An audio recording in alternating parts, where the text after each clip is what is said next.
Continuing with living in a car. This is a car. It may not look like a car, but it's a car. I have my dream catcher. It's catching all my dreams. Zoom out. You can see I have an iPad right here in front of me. There's the steering wheel right here. I have some notes here in my iPad because I teach some children remotely in China.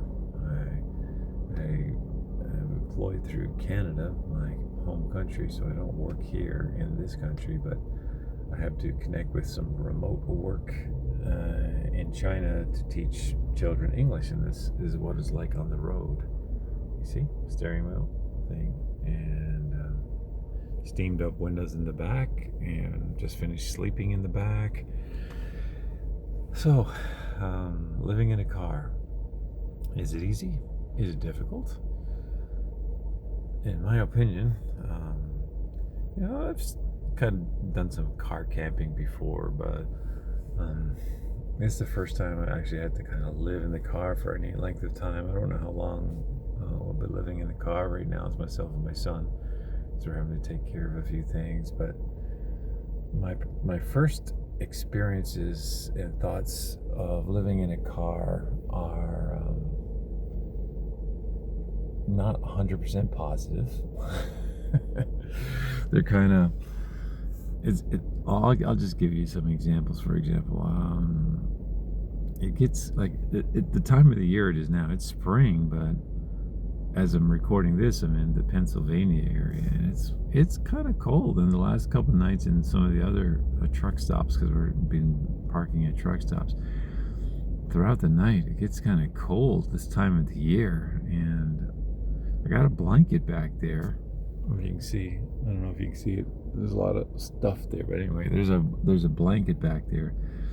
But man, it still gets cold. Like the other night, especially. Last night was pretty cold too, but not as bad as the other night. Well, although last night was pretty cold, but the other night it was down to like, I don't know, 3 degrees or something Celsius, which is almost down to the freezing point. I couldn't even sleep anymore. It was so cold. I had to get up, sit up here in the front, and I think I turned on the car heat for a little while just to warm up, because I physically couldn't sleep. I was too cold. So a lot of downers like that. Cleaning oneself is not so easy.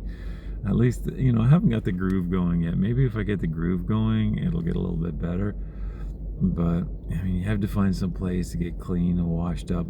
And some people, living in a car, they suggest maybe doing going to these, what do you call them? These exercise shops, where you exercise and stuff, and they have showers and things like that, like Planet Fitness, for example. And you can go in there, and I've checked into that, but it's another big monthly fee you got to pay every month, especially to get the international version of it. And it is not even perfect, because I found out, I was thinking, okay, you can go there all the time, get showers and stuff all the time, but no, you're only allowed 10 showers per month. I think they said 10 showers per month. So, or 10 usages, I guess you could say 10 times to use the Planet Fitness per month. So not perfect, and you're still paying a ton of money. So for the time being right now, I'll tell you how I do it in case anyone else is interested in how to stay clean in a car. You're evaluating all the different ways that people talk about it. Here's my version, is that usually the hotels are very nice and very clean. So if you go, because you're always moving, so you're in a different place. It's not like you're going to the same hotel all the time. They're getting tired of you and they don't want you coming there. It's a different hotel every time, because you're in a different place pretty much every time. But you go to a nice hotel, and as soon as you go in, there's usually someone there at the reception desk.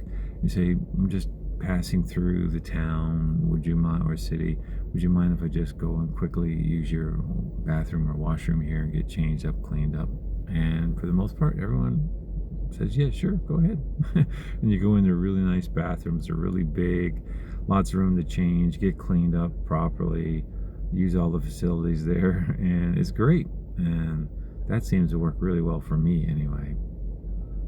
So that's kind of another, well, maybe that's kind of an up, not so much a down, because that's a good way to stay clean if you can just keep doing things like that. But it gets a little irritating because like you wake up and you're used to your routine at a house or something like that, where you get up, and you get your breakfast and you brush your teeth. And here is like, oh, my mouth is gross. How do I brush my teeth? You don't always feel like just opening the door, using a bottle of water, and brushing your teeth with people around. So you kind of like to have somewhat private. So then, like I say, in the hotel, you can brush your teeth in the bathroom and stuff. And sometimes in these fast food places, in the bathroom, if you got your toothbrush and stuff on, you can brush your teeth there. But it's a little awkward too, because sometimes there's other people come in. It's a little awkward. So ups and downs of living on the road. Now, for us, we found these Love's travel stops pretty. Number one, they're pretty consistent. If you look on the United States map and look for the Love's travel stop, wow, they're everywhere. I'm surprised at how many there are. So we've been consistently, towards the end of our day, going to the Love's, and then we use the facilities in there. You got the convenience, like a large convenience store. There's always a restaurant attached. Sometimes it's like a McDonald's or an Arby's or a Subway, or sometimes a combination thereof. And then you can get your gas here. You can get a nice coffee here, buy your meal here, and use the facilities, the bathroom facilities, and get cleaned up a little bit too. But again, it's not perfect for that part, the bathroom, because there's people coming and going all the time. The stalls are not as clean as you would hope all the time, because there's so many people using it. It's no slight against Love's. I think they do a good job keeping everything clean. It's just that there's so many people. We had to use the bathroom last night, for example, and we went in and all the stalls are full. And so we'll come back out, and while we'll come, because you don't feel like standing around inside the bathroom waiting for people. It's kind of weird. So you come back out, and while you're out there waiting, other people are going in, so you could lose your chance of getting a stall, one of those bathroom stalls to do your business. And I had to come out again another time, and then you go back in again, and then they're still full. You come out, it's really kind of awkward, but it's part of living life on the road, living in your car. So these are some of the ups and downs of living in a car. If you haven't done it yet, and if you're thinking about doing it, it's always good to consider different opinions. Is it good? Is it bad? Should I do it? Should I not do it? In our case, we kind of have to do it right now. So it's not really a choice thing, because we're having to take care of some things and move around the different states, and I can't afford all the hotels every night and stuff like that. Just can't afford it. Oh my goodness. And I just came from the Philippines, and I was telling my son how the cost of living here compared to there, it's wow. It's a night and day difference. I mean, just the simple things like a meal at a local restaurant here, for example, is probably just like three times the price. So you don't really think about it too much in the Philippines, but here is like, okay, what's the cheapest burger? What's the cheapest drink? That sort of thing. Maybe should I not buy a drink today? I'll just drink the water. That's like, you're constantly thinking like that just to try to save money. I'm talking about an average Joe. I'm not talking about, if you got money, you're fine anyway. So don't even comment here, because you're fine anyway. But if you're just an average Joe and you're kind of living paycheck to paycheck kind of thing, and you're trying to stretch your dollar as much as you can, cost of living here is much, much higher. Again, in the Philippines, we would go out for like a local bite to eat at a local little eatery, and it was like 69 pesos, which is less than maybe $1.70 US, maybe $1.50 US for a nice little meal. You got your food included, a hot meal because it was served on like cast iron plate, and then your drink included. Totally enjoyed the meal, and you walk away full. And it was like 69 pesos, less than $1.70 US. I'm like, and here, that ain't going to happen.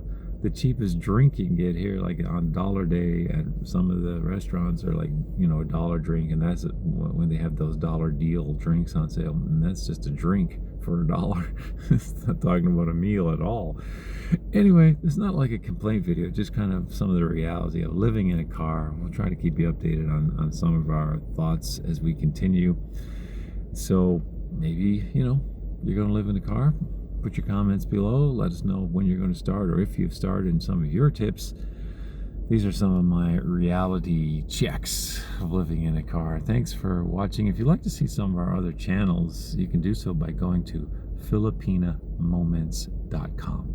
That's filipinamoments.com. It's a website directory which shows our other YouTube channels, and we do other things. So, thanks for watching. God bless you.